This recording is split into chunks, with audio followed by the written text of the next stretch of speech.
Hello and welcome to Sunday Sermon on Politics Social. My name is Graham Hughes. Sorry we were so late getting started this morning, which is now this afternoon. Not so much technical difficulties, but it's Christmas time and things happen and people turn up, and it's a bit rude to say, hey, listen, and nice to see you for the first time in a year, but I've got to go and do my podcast show. Thank you for waiting. Thank you for being patient. Big shout out to Diz, who was forming a search party to look for me, to Chris as well in the chat, and Band of Hard Japs as well as Richard. So I don't know if there's going to be too many people watching this morning, but you might be watching on catch up. So if you are, hello, welcome to the show. Today I want to expand on something that I was talking about on Friday, which is about how I see RefUK or Reform UK, I call them RefUK, as an expansion, a rebrand of the Conservative Party.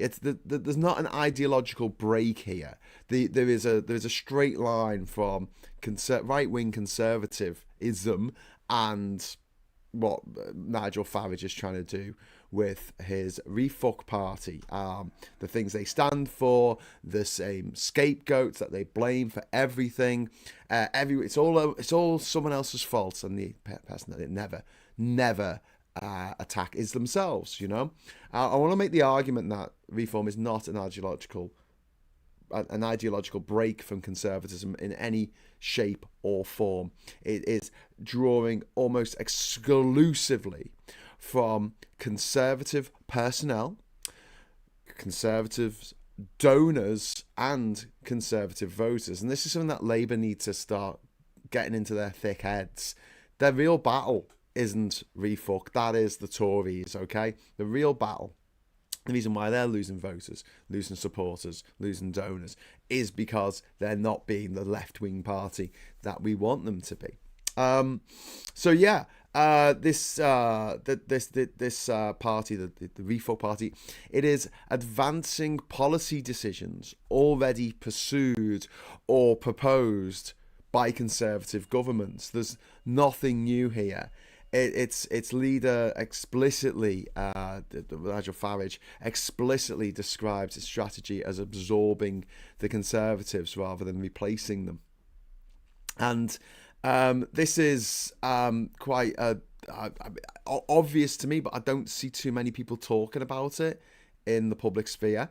And this really matters, because the Conservatives should be out of power for 10 years after what they did. At least 10 years, right? They from 2010 to 2024, we had austerity, we had Brexit, we had COVID mismanagement, we had economic instability, we had electoral collapse, and following the mini budget, just all the terrible things they did, and no one in their right mind would punt on the Tories winning the next election, all things being equal, but they will take a punt on RefUK winning the next election. I think the Tories are making use of that.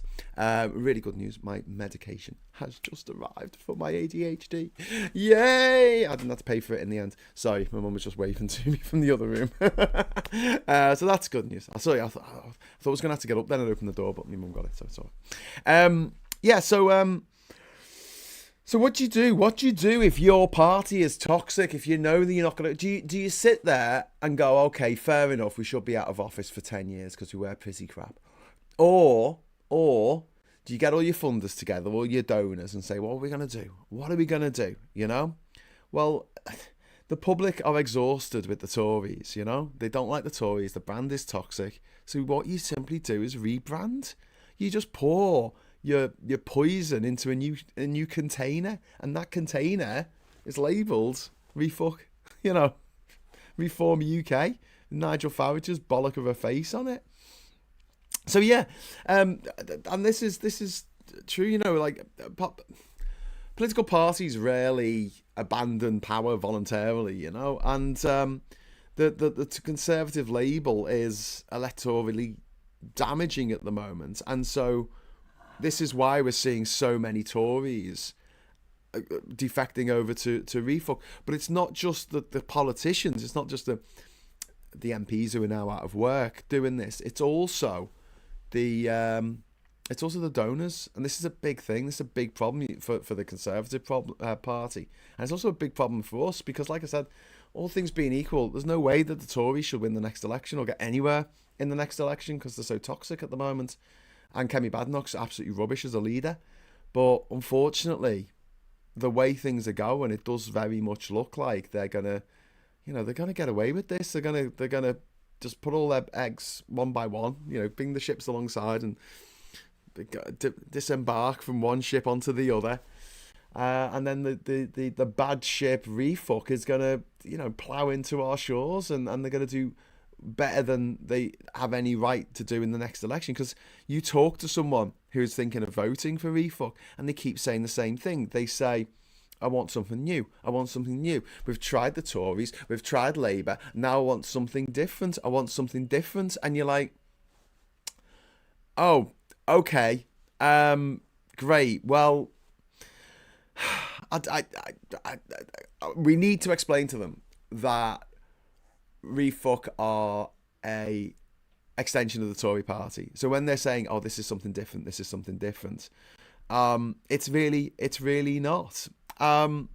And I spoke about this on Friday, and I make the point that the Tories love to reinvent themselves. Every time they get a new leader, they behave as if they're a brand new party, and that the previous leader, they're nothing to do with them, and they've got a whole new mandate now because they've got a new leader, which is a bit odd because the only people who can vote for the leader are members of the Conservative Party, or the MPs to start with, and then the members of the party. And anyone could be a member. You could be a foreign member, a friend of the Conservative Party. So we had people from Russia voting on who was going to be our Prime Minister. That was nice. And they voted for Liz Truss, funnily enough, who tanked the economy. Blew a £425 billion black hole in the pension funds. But, by the by, isn't it? But the Conservative brand is politically toxic. And the thing we've got to understand is toxic brands, they just don't disappear, they just rebrand. This is an alternative vehicle for the Tories to get back into power. And you've got to remember as well that the Tory party aren't really a political party in the traditional meaning of the words, of like an ideologically driven group of people who want to change society for X. The Conservative Party is a machine for winning elections. That's all it does. That's all it thinks about. That's all it considers. It just needs to win elections, and it's very good at it. So for the last 100 years, over 66 of them have been under Conservative governments. I'm 46, and only 14 years of my life, so 32 years of my 32 years of my life have been lived under Conservative governments, because they are brilliant at winning elections. This is their strategy. They get together and they have no ideology. They have no compunction against working with certain people who have been toxic in the past. People said, oh, Boris Johnson won't become Prime Minister because all these people in the Tory party hate him. He still became Prime Minister, didn't he? Because they're willing to overlook all the things they hate about him because they love something more than political cohesion. They love something more than ideology, changing things for the better or the worse. They believe in power, and that's what they will do. That's what they will go through. They will swim through a lake of shit to get into power again, because this is their raison d'etre. And now that we have a new political dawn, almost, where the Tories were pretty much wiped out in the last election, down to 121 seats, which is pathetic. Their worst, that was the worst showing at an election since I think like 1834 or something. It was pretty diabolical for them. And this opportunity has come along with Nigel Farage, and I don't think that it's any coincidence that the people who pull the strings for the Tory party, the donors who want them to stay in charge, because then lack of regulation, lack of taxation, they're not going to close any tax loopholes or make people pay their way. They're not going to sort out council tax so that the single mum living in Dingle isn't paying more council tax than the Buckingham Palace, which is the situation at the moment, which is mind-blowing. And getting it their donors know what they're doing. The donors know that they're not going to get very far with Labour in power. It impacts them disproportionately when Labour are in power or the Tories aren't in power. And so, they're all now moving over to RefUK. And what they're doing is they're getting these Tory MPs one by one to join Reform. And I don't think it'll be much of a surprise if half the Tory party has already moved to Reform by the next election. I think there's going to be a pact. I don't think it's going to be with Kemi Badenoch. I think it's going to be with the next leader. It's probably going to be Jenrick. And Jenrick has already made it very clear that he would quite like to have this, situation set up where him and Nigel Farage do a deal. I realise that my camera is dirty. I'm just going to give it a clean here.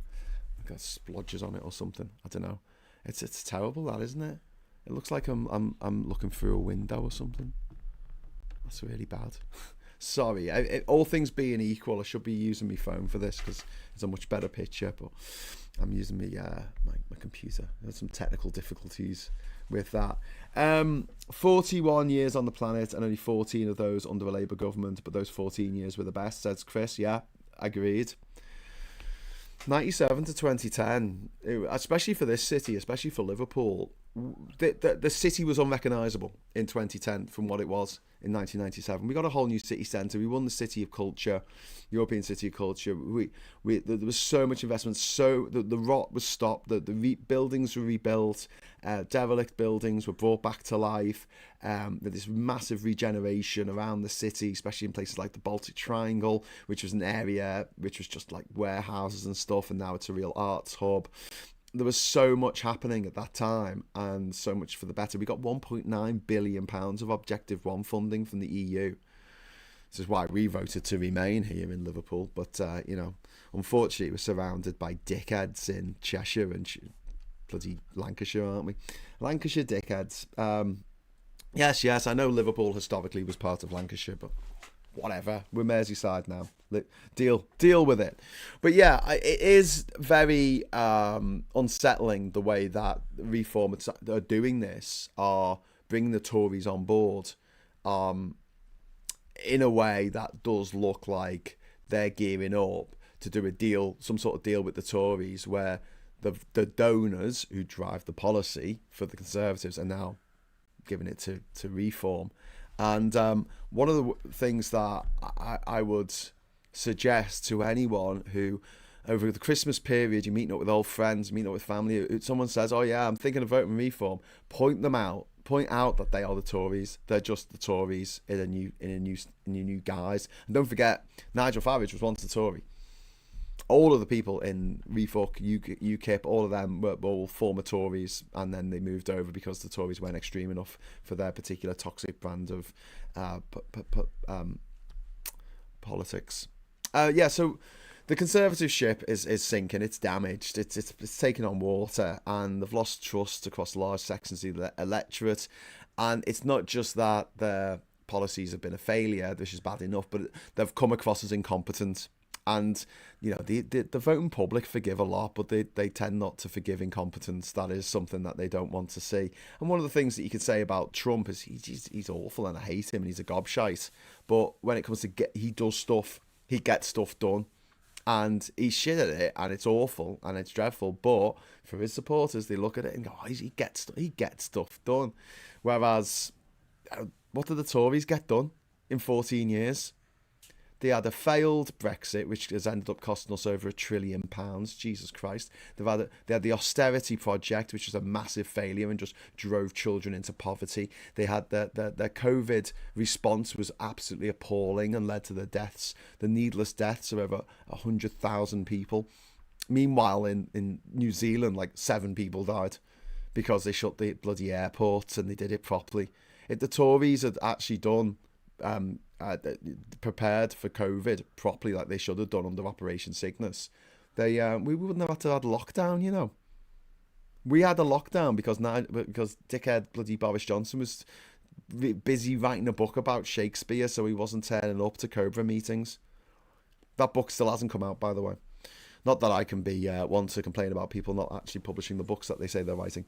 But yes, this I do think that Kemi Badenoch is being used by the Tories as a sort of sacrificial lamb, because they're like, oh, well, we're not going into the next election with her, but she can just be a little placeholder while we get our shit together behind the scenes with RefUK. And, RefUK is a lifeboat for the Tories.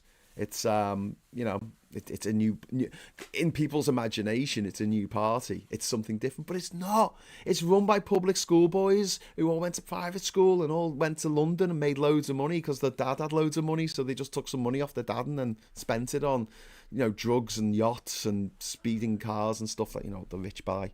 I don't know, swans and shit. So, they're the same class of people. They all went to school together. They all hang out in the same circles. They are the Tories. They just got a slightly lighter shade of blue. It's the only difference. They're ideologically the same. In terms of class, they are the same neo-aristocrats that have been ruling this country for centuries, since the bloody invasion of 1066. When all these Frenchmen came over, like Nigel Farage. Farage, that's not a very English name, is it? For someone who doesn't like immigration. It's funny that. He didn't mind immigration when he married an Irish woman. Then he married a German woman, had 2 German kids. Didn't mind immigration then. He had a French mistress. I think he still does. That immigration's okay. But, immigration that he doesn't approve of personally or doesn't get anything out of personally, can't have that. Can't have that. Twat. Anyway, so Reform's very much acting as a lifeboat for Tories at the moment. And it allows these Tories to then slag off what the Tories did and pretend they weren't part of it, like what you're seeing now from Liz Truss, although she hasn't joined RefUK, but I think she probably will. And people like Andrea Jenkins, she makes out like that wasn't her that did those things. She says, oh yeah, the last Tory administration, they were shit, they were. And it's like, but you were a part of it. You were a minister. And she's like, oh yeah, but I wasn't. I was held back by the civil service blob from doing it. They come up with stupid excuses, but they pretend it wasn't them when it absolutely was them. This is like RefUK are the equivalent of like 3 children in a trench coat trying to get into an 18-rated film. It's like, are you a political party or are you 3 children stacked on top of each other in a trench coat? They are. Anyway, so and Farage has said the quiet part out loud, saying that he would, be up for a deal with the Conservatives as long as Kemi Badenoch's not in power. And he's described in recent days what he's trying to do with the Tories is a reverse takeover, absorbing councillors and MPs and donors, activists, and replacing. He wants to replace the Conservatives as the dominant right-wing party.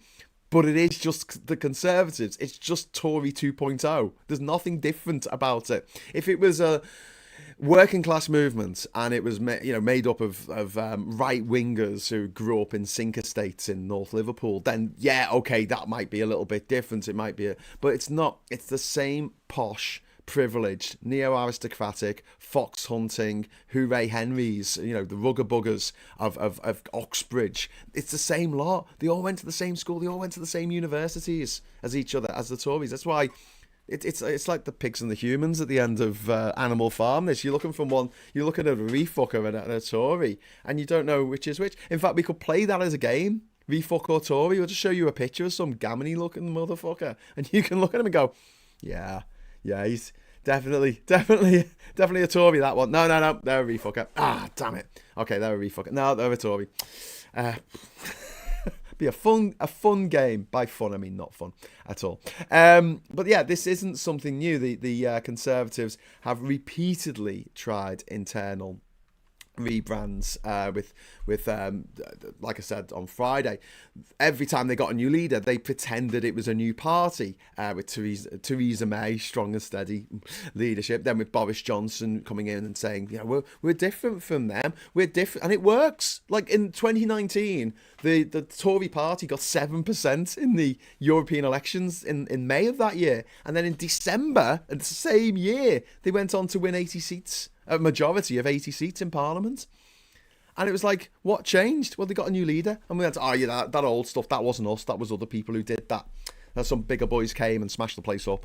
But we're sorting it out now. We're fixing it now. It's like when the Kemi Badenoch has a go at Keir Starmer and says, look at your inflation rate. And it's like, it was up to 11 with you. And it's like, but look at the the interest rate, they've gone up as well. And it's like, no, they're going down from the high that you put them up to.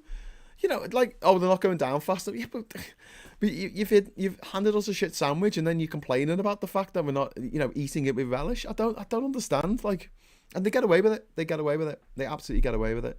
But this is not. this is not something new. This is not something new. Liz Truss taking over the party, it was trying to be the excessively right wing, libertarian thought of like, we'll just cut all these services and we'll have these unfunded tax cuts, and the market bloody went bananas. It wasn't the woke civil service, what, wokerati, tofu eating wokerati from the civil service blob that took to Liz Truss down. It was the markets. It was the economy. She messed it up, and people get scared and they go, okay, well there's other places we can invest in. Do you know what I mean? We don't have to invest here. But yeah, I'm just saying, it's nothing new. It's nothing new. I can't believe how bad this camera is here on this laptop. It looks like it's got it looks like I'm looking through a bit of plastic. I'm just seeing if there's something to peel off, but there isn't. It's just a bit shit. Sorry for that. But yeah, and so there was no reckoning, there was no accountability about austerity or the consequences of Brexit or policy failures, like, during COVID, and also the Liz Truss mini budget. They never went, oh, we messed up there, we need to sort that out. They just went, no, that was someone else, that wasn't us. But it was the same people. It's just the churn of these posh, interchangeable knobheads who are just like, and it's just, yeah, really grim. And with RefUK, they're using the same tactic. They're just instead of changing the leader and going, oh, we're a whole new party now, they're just changing the name, and they're just making the colour of the party a little bit lighter. That's all they're doing. And RefUK has accepted more than 21 former or current Conservative MPs. They've got not a single MP from Labour, from Lib Dems, the Greens, the SNP. And, this is not a new party that's bringing people in from all over the political spectrum. It is exclusively bringing in Tories. Like, what more evidence do you need that this is a Tory plot by the Tory donors, who are the real people behind the power behind the throne? Because the Tory people who are making the decisions, they just want to stay in power. They just want money, and the people giving the money are these donors. The hard right Conservatives, I think most of them are going to transfer themselves over to RefUK in the next couple of years, certainly. And these are all these defectors. They share this common trait. They're all Tories. That's the common trait. There you go. There's your through line. And it's the donors, not the voters, who are driving this. And this is why reform donors are talking about pacts and mergers. They've outlined to Farage what a deal with the Tories could look like. And the financial backers are less concerned about ideology than they are electoral viability, because they know they can control Conservatives when they're in power. They can't control Labour. It's the same reason why Murdoch hated the EU so much. Famously, when he went to Downing Street, they'd listen to him. When he went to Brussels, everyone ignored him. They hated that. That's why it was very important for him to get us out. And yeah, reform is seen as a faster route back to influence. And all things being equal, the Tories should, and the Tory donors should be, licking their wounds. They've only doubled the amount of their wealth in the last few years. So, go off to their private island or their yacht or whatever they've got, and lick their wounds, and give it 10 years. Give it 10 years. Let Labour sort things out, get their hands dirty, get down in the sewers and clear all out the shit that the Tories, the fatberg, the size of Gibraltar that the Tories have created. Let them unblock the shit, and then we'll take back over in 10 years. But they're impatient. They're like, no. We want 5 years. Next election, we want to be back in. And like I said at the start of the show, under normal circumstances, there was no way that was going to happen. The Tories would be in the doldrums. The Labour didn't need to do that much in this term, because they were just going to sail through the next election, just like they did in 1997 after that election. In 2001, they just sailed through it. It was just not a big thing. There's no way the Tories were going to make a stage a comeback at that point. And had RefUK not emerged, and with Nigel Farage re-emerging as the leader in 2024, which he did, they wouldn't be anywhere. So yeah, this is really dangerous. The party that gave us austerity, the party that gave us Brexit, are merging now, becoming this big gloopy horrible mess with with RefUK. So yeah, and it's not just the fact that I just don't want these motherfuckers to be anywhere near the levers of power again, because it'd be the same lot. It's not like they're the same people. But like it's not just that like worries me and upsets me, and gives me pause to for thought. It's the fact that like they need to have some consequences. The Tories need to be out of power to show what happens if you fuck up that badly. They get in effectively under a new name in a couple of years' time. How does that show them that you can't run a country, especially one as big and powerful and rich as this country? I'd like to think we're important, but obviously the people who vote for the RefUckers don't think we're important, which is sad. Oh my God, I don't know what to do about the fact that it looks like I'm just talking through I don't know why it's doing this. It looks so bad. I probably made it worse now, but it does look like dirt on the lens, doesn't it? It is dirt on the lens. That's why it looks like it. Bloody dirt on the lens. So I have to angle the camera, the laptop a little bit this way. Anyway. So yeah, this is what's essential, and what I want you to do after watching the show is to just point this out to people. Point out to the Tories that to the RefUckers, who people are thinking of voting for the RefUckers. Point out all the ways that they're just the Tory party. And say, look, if you're going to go that route, in other news, Musk's latest SpaceX rocket blew up and the debris came down, downing 3 passenger jets.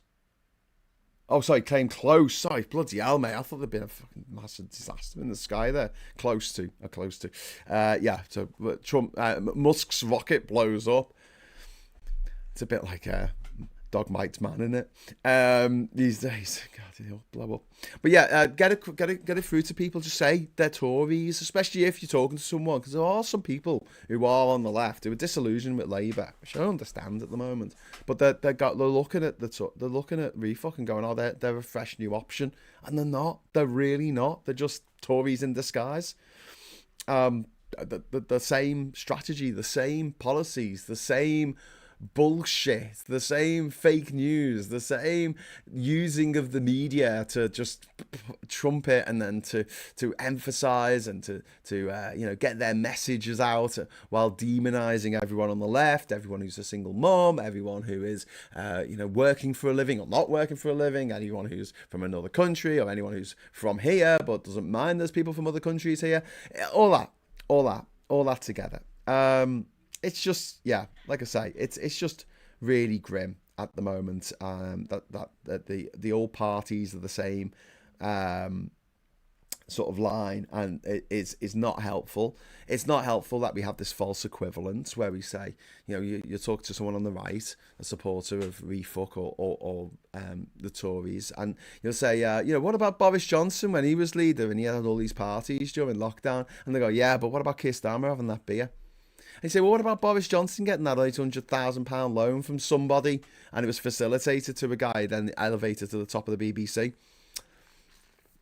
Yeah, but Angela Rayner filled a form out once and wrong, and she didn't pay the right amount of stamp duty on a property that she bought for her disabled adult son. Okay, that's not the same. It's really not the same, because one is done with intent.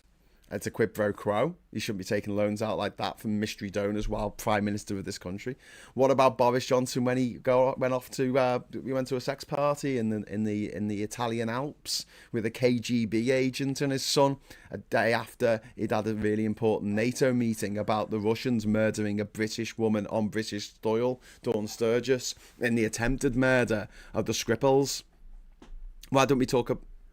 And you go, well, what about that? And you go, yeah, but what about Rachel Reeves?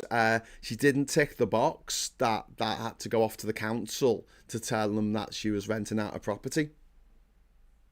Isn't that exactly the same as Boris Johnson snorting coke off a prostitute's back while he's, at it at a bunga bunga party in Italy with KGB agents?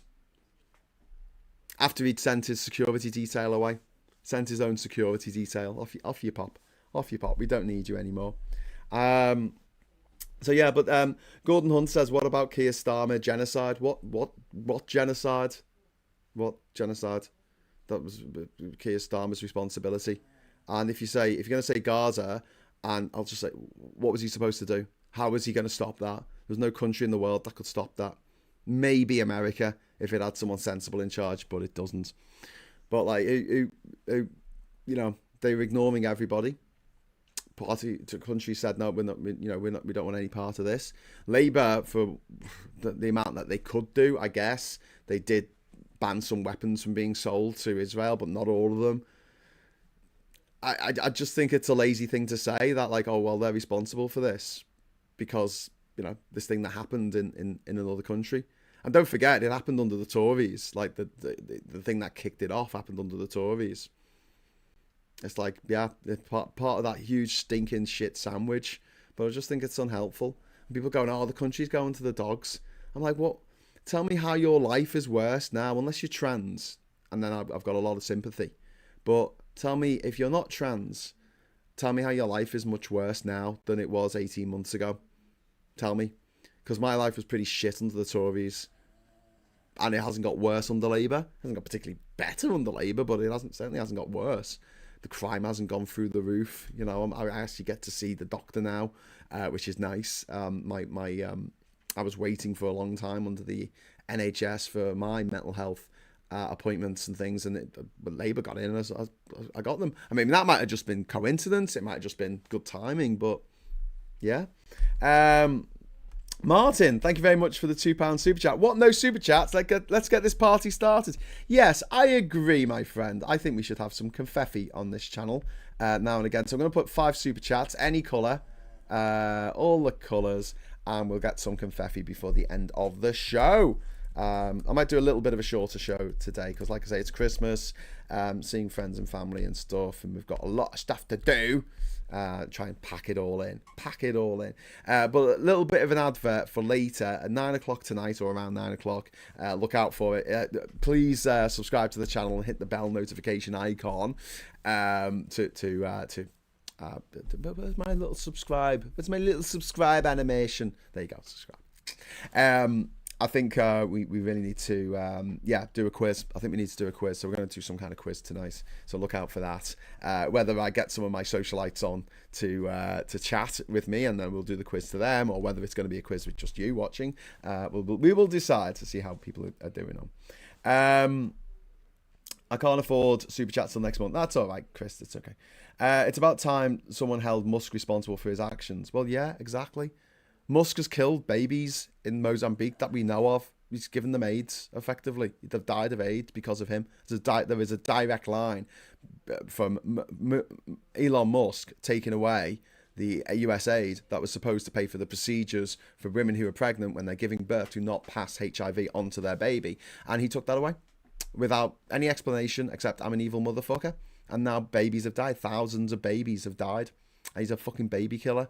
And yet he's still running around and people are still using X. I'm sorry. If you're watching this and you're still using X, can you please stop? Because you're giving him engagement. You're giving him content for free. This is one of the most evil men who's ever fucking lived. This is a man who was killed children. They destroyed over £1 million worth of food. Not worth, £1 million in weight of food that was scheduled to go to Africa, to countries that, people who were starving, children who were starving. And instead of giving it to them, they burnt it. There's a warehouse that's full of medical products that just got shuttered back in February. And those medical products have a shelf life. And there's millions of dollars worth of medical products that were supposed to be going out to the places around Africa and Asia, developing world, and the global south. And it's not going there anymore. And they didn't even give people a chance didn't even give them even a few days notice so they could put alternative plans in place. They just dropped them at the last minute just because he's evil. And Elon Musk did that. Elon Musk grew up in apartheid South Africa, fucking loved it because his dad owned an emerald mine. His dad, who's married now to Elon Musk's sister and has had 2 children with Elon Musk's stepsister. And that is as fucked up as it sounds. We need confetti for Diz. Thank you very much to Urine Infecting of. What Kirsty said? YouTube won't let me. What did Kirsty say? I'll need to look this up. Mine is much, much worse. Yeah, Kirsty, I'm saying if for the trans community, it has got shitter, and there's no doubt about that. But you're seeing these refuckers saying, "Oh, the country's gone to the dogs," and you're like, "Okay, but what has massively changed in the last 18 months to make you think that? Like, what did somewhere burn down? I don't know." GPs have been told last week they need to start providing trans medication on the NHS, which is good. Don't forget, Super Tansky is streaming tonight as well. Yeah, Chris, we'll be doing the quiz after Tansky finishes her show. I didn't say I was... I wasn't defending them. I'm using the old phrase of verify before trusting them. Yeah, I mean, absolutely. And Labour need to sort their shit out. They really do. They need to get their act together. They need to start working for us rather than against us. And there were some signs of life last week. There were a few green shoots in the Labour Party, but it's not enough. And I'm not going to defend, say, oh, what they've done is wonderful, because I don't believe that for a second. But when people say, refuckers saying, "Oh, the country is over, it's all fucked now," and I'm like, what, because of Brexit? No, we love Brexit. That was the best thing that ever happened to me. Which is it. Elle says, if you buy a drink by law, adequate toilet facilities must be provided to all. Dodge that loophole. Yeah. Well, I mean, that's the thing. It's like, there is no law about men going into women's toilets. There just isn't one. And there shouldn't be one, because sometimes men need to go into women's toilets to clean the fucking things. Or, there you go, to change the nappy of a baby. And the facility for changing nappies is in the women's toilets, not the men's toilets. I don't know any woman, personally, who would have a problem with that. They saw a dad going in, to the women's toilets. Because I don't know if any of you have been in women's toilets, right? But the cubicles... Do you know what I mean? What do they think that there's like a bar that everyone sits on and they get naked? They get the tits out when they go for a piss. That's not what happens. Going for a piss in your local Wetherspoons is not the same experience as being in a 80s frat comedy. Like, well, why? Oh, let's take all off I need to have a wee. I'll take off all my clothes and jiggle about. What the fuck? And people going, "Oh, it's my safe space." Who the hell has a safe space in the toilets? Maybe you're in school and you want to vape, maybe. But that's about it. My dad's shouting over there. "You all right, Dad?" I think I need some help. Just one sec. I'm just going to bring up the Sunday sermon sign. Whoosh.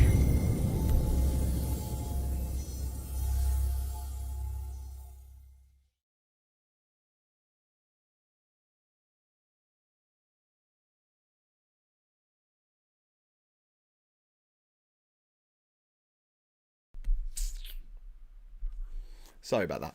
For those of you who don't know, I'm in Liverpool with my parents, and my dad, who suffers from dementia, he's shouting out, so I'm guessing that he wants some attention. So my mum's on it. It's all good. Ms. Paula Thomas, thank you very much for the £10 super chat. As a disabled trans woman, I had hope that under the Tories that Labour would win an election and make my life better. Now that hope has been shot down by Labour in power, they my disability too. Yeah, Paula, I completely understand. And like I said, for the trans community, it's been shit. It's been really shit, especially since that devastating and absolutely disgusting ruling by the Supreme Court, that didn't. They said, "Oh, we want clarity." That's the word they used in it, clarity, which didn't bring any clarity whatsoever. But this week, I saw Wes Streeting, who I don't normally have any time for whatsoever, actually standing up in Parliament and defending a trial of puberty blockers for trans kids, whereas the Tories and all that lot were standing up and saying, "Oh, this is chemical castration," and "Oh, this renders these children infertile." And I was like, no, it doesn't. It really doesn't. Alvone, much love to you and your dad, Graham. Oh, thanks, Alvone. Well, we're here for Christmas, so we'll be spending Christmas with me dad, who's also called Graham. Chris says, "You don't need to apologise, Graham." I don't know. What was I apologising for? Well, I'm sorry for apologising. Chris says, "The Daily Mail yesterday ran a story of a small boat of migrants using designer Nike trainers to bail out their sinking dinghy. What else are they supposed to do? Let it sink and drown?" Yeah, I know. There was there was I was talking to my brother yesterday, and he was pointing out that he was listening to a podcast. I think it was David Blunkett was on it, and he was asked about the small boats. And he said they need to license them. And that's a really good idea, this, because at the moment anyone can buy a boat, and then they can put it in the water, and anyone can, and they go, if someone stops and says, "Oh, I'm going on a fishing trip," there's no law against someone buying a dinghy. And there shouldn't be, but what you could have is a license to buy a dinghy. It could only be a euro, but then you've got someone's name, haven't you? So if that dinghy is then used to transport people across the channel, at least you've got a paper trail. And Elle says damage has already been done already, can't bring them back.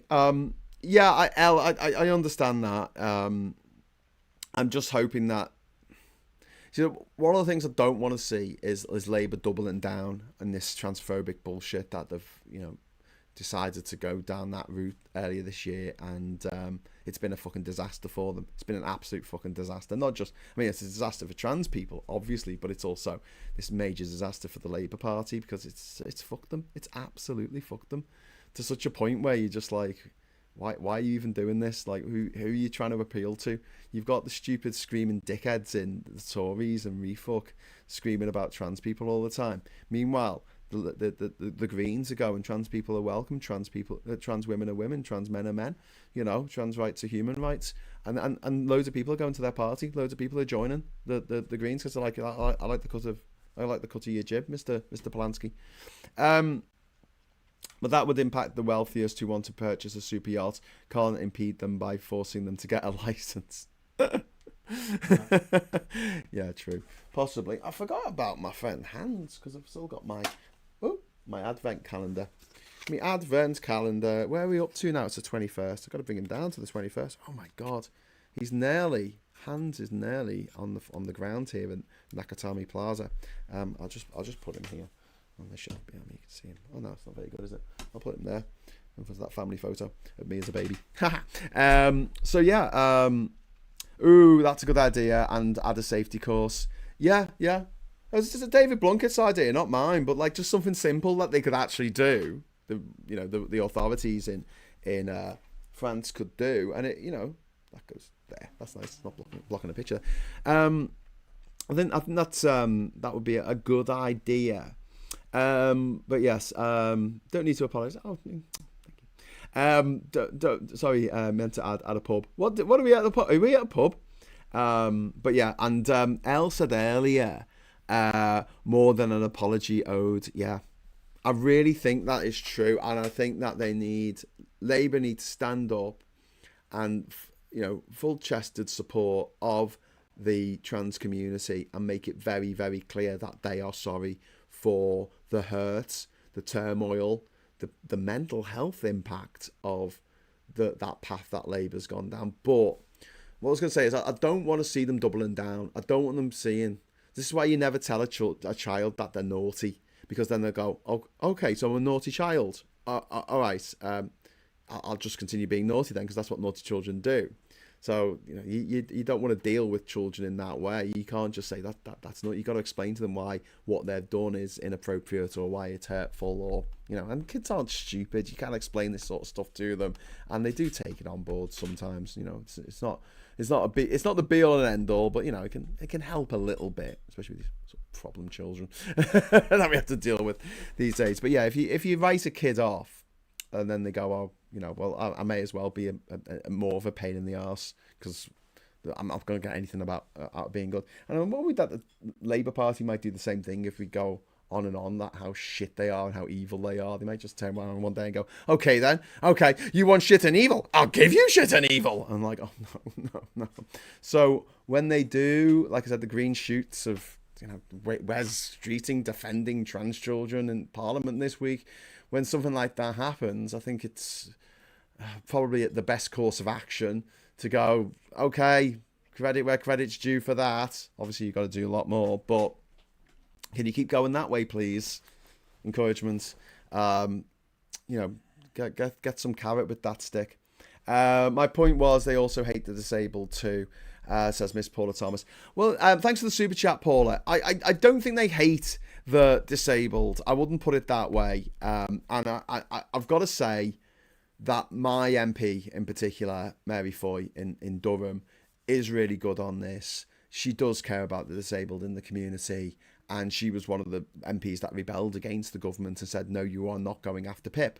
And they didn't. Labour haven't gone after PIP. And I know there was a lot of mental health problems, or exacerbation of mental health problems caused by Labour going, oh, we might go after PIP. I think we're going to go after PIP. Let's go after PIP. And then when they realised that wasn't going to happen, but it was Labour's own MPs that went against them. It was Labour's own MPs. Got 100 of them that said, no, we're not going to do this. We're going to support. We're going to torpedo this if you continue going down that route.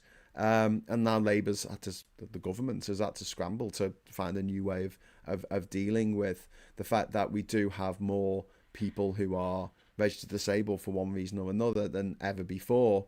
And we need to balance the ability to look after those people and give them the support and the dignity and the reasonable adjustments that they need to live a happy and healthy and productive life. And they should absolutely be there. But it is, I can see that there is an argument, if you want to be a hard ass about it, to say we don't have the money at the moment to look after this many people. So some people are just going to have to get less help, or we're going to help fewer people, which is really grim, which is a really grim situation for one of the richest countries in the world to be in. But heaven forfend, we had an extra 90 billion a year to spare by staying in the EU. That's for the government. That's not for us. That's not for our economy. It's a lot more for the economy. It's over 200 billion a year, but 90 billion a year extra money could have just helped out everyone. We could have brought in a fucking UBI for that. And then Chris says, I'm getting fed up with constantly hearing about them wanting to force young people into work. What jobs are there for them, and those jobs are secure, and are those jobs secure and well paying? We don't have secure and well paid jobs these days. I did a whole show a couple of weeks ago, didn't I, on the Sunday sermon about how they're actively trying to destroy the middle class. That's what they do. The sort of the working class and the aristocracy, the upper class, are working together to destroy the middle class at the moment. And yeah, I don't think that's what anyone wants. But the problem is, you got a lot of people who are middle class who are supporting the death of the middle class, and you're like, why are you voting for your own demise? Why are you pushing for your own demise? But it's because you've got a lot of people who are middle class who think they're working class, and you've got a lot of middle class people who think they're upper class, depending on whether they're a hyacinth bucket or a hyacinth bouquet. So many people I know live in very expensive houses and have very good jobs and a very sporty car with a very personalised number plate, who are absolutely adamant that they're working class. And you're like, I don't think there's too many working class millionaires out there, mate. Oh no, they're working class, me, because I came from the hard streets of Scotty Road. I'm like, well, you might have come from there, but you're not there anymore, are you? Anyway, I have a suggestion. Instead of attacking the sick and disabled, how about remove the state pension from all those millionaire pensioners? That would save a few billion. Yeah, I think that's going to have to be something they're going to have to look at. It really is. As well as the dementia tax, which is that if you get dementia and you need £2,000 a week for your support, then you're going to lose your house, aren't you? And then so there's a whole generation of people who were thinking that they would inherit their parents' house when their parents go, but they're not. They're not now, because it all goes on care fees.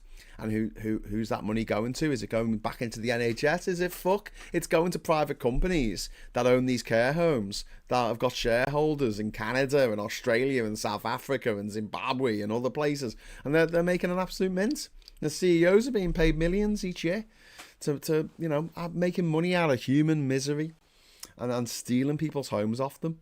And then that amazes me that people aren't kicking off about that more, considering a lot of older people vote. I think they just look at situations like that and go, oh, it won't happen to me. I'll be fine. It won't happen to me.